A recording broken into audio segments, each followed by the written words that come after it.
What's howling, everybody? It's Batwolf, and welcome to a very imaginative episode of Art Time. In this video, we will be exploring the pizza-eating, ass-kicking, and bandana-wearing crime fighters, the Teenage Mutant Ninja Turtles, and figure out which of the DC Comics Lantern Corps that these four brothers would individually belong to. Now, before we discover the Turtles and their Corps, the question must be asked, what are the DC Lantern Corps? For those of you who don't read DC Comics, Lanterns of the DC Universe are warriors who are chosen based off of one of the lanterns of the emotional spectrum. These space cops are chosen from the most powerful part of their emotions and are able to use power rings to create images from their minds to enforce the will of their corps. These Lantern Corps are will, fear, rage, hope, love, compassion, avarice, death, life, and most recently, the ultraviolet Lantern Corps, shame. Now, with the geek facts out of the way, let us begin. Leonardo is the katana-wielding, blue bandana-wearing leader of the group. He is often the most hard-working and strategic of the brothers. Leo has been seen to keep his cool in even the most stressful situations and is widely considered the best ninja out of his brothers. His only real flaw is that he is way too hard on himself and is way too serious. Leo has taken his role as a leader and a warrior so seriously that he's even taken the code of the Bushido, a samurai code of honor and justice, much like the characters that belong to the Green Lantern Corps.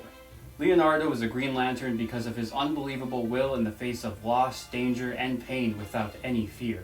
Not only is he like a Green Lantern in the sense of right and wrong, but he's also like a Green Lantern in the way that he tries to assist his brothers, trying to teach them the right path and showing them the way as best as he can. Though he could be stubborn and even self-righteous at times, Leonardo has shown time and time again that he will never bow down in the face of evil. So with Leonardo being a Green Lantern, let's see what he would look like. As was stated before, Leonardo tends to walk the path of the Bushido, so I added the samurai armor onto his shoulders and legs. Leonardo is usually seen as a Boy Scout, so I made his design with a classic color palette of the usual Green Lantern uniform. Here, I decided to give him his real katana instead of the lantern version.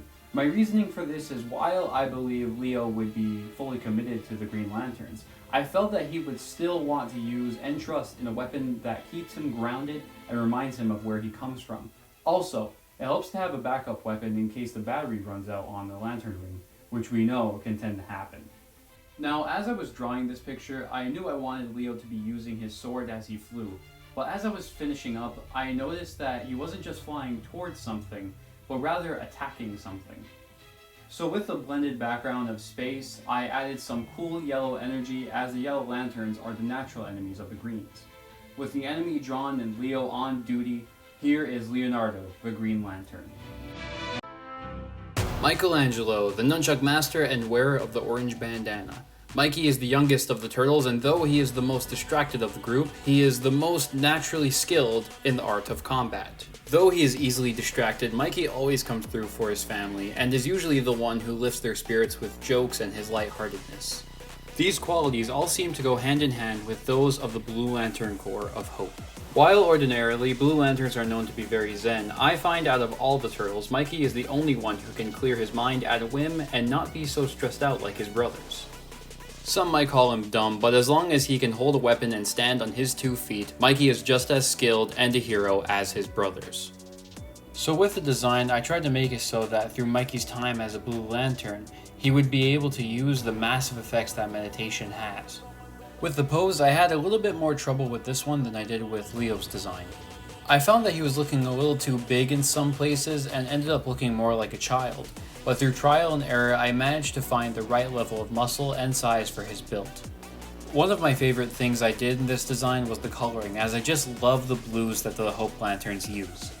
Most Blue Lanterns seem to keep the same kind of design, but with Mikey I decided to keep his feet out instead of covering them, as I could see him wanting to connect to the world he's on through his body.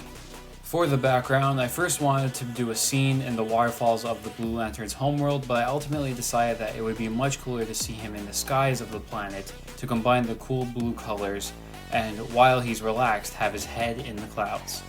With a clear head and hope for the future, Mikey comes in with a new color and becomes the Blue Lantern. Donatello is the brains of the team, sporting a purple bandana and bow staff as a weapon.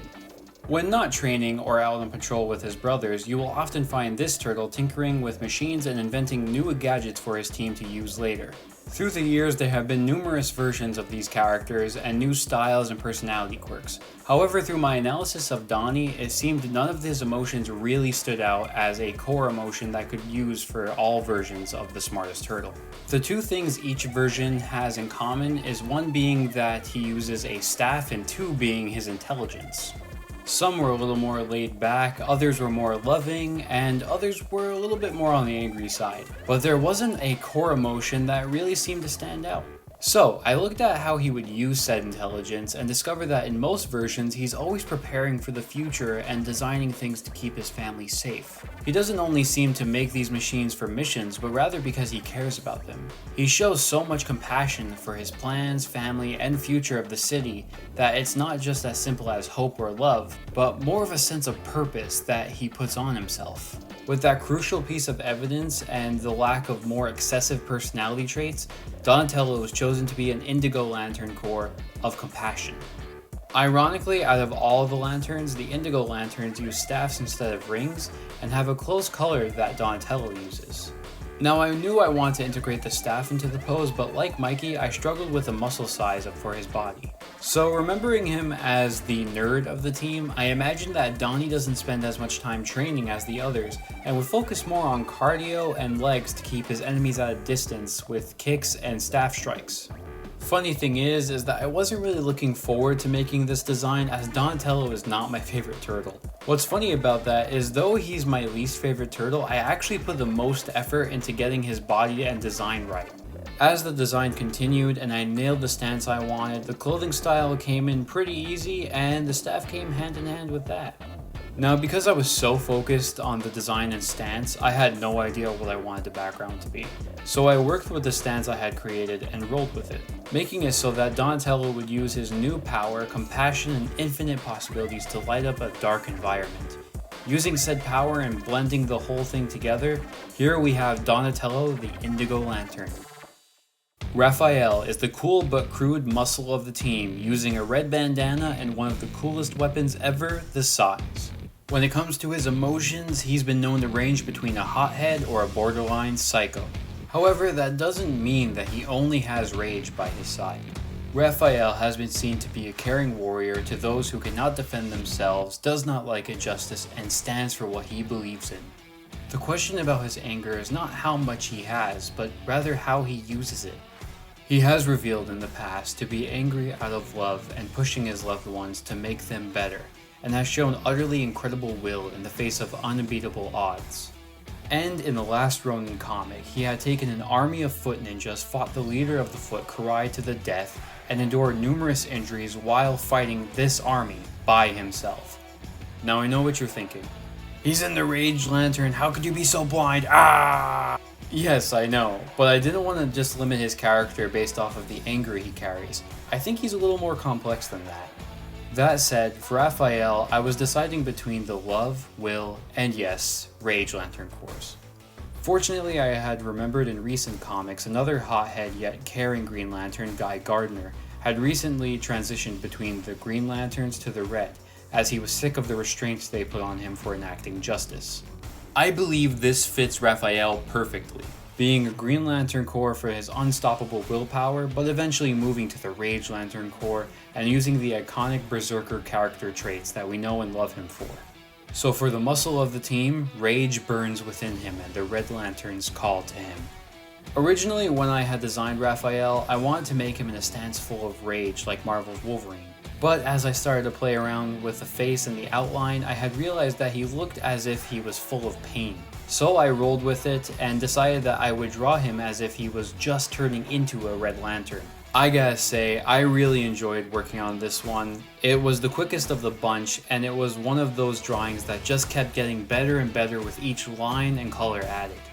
I did have some trouble with the effects here, but I definitely wanted to make it as close as possible to that of the Rage Lantern comic books.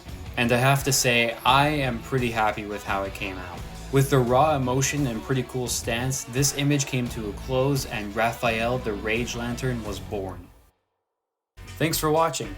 If you've enjoyed this episode of Art Time and are looking for more content like this, watch my other videos like If the Justice League Was in Star Wars, and subscribe to keep up to date with what I have cooking up on the Batwolf Enterprises channel. That said, if you want maybe a part 2 for this video exploring the other TMNT characters or other fictional characters and have an idea you'd like for me to explore, let me know in the comments down below. With that said, this is Batwolf, howling out.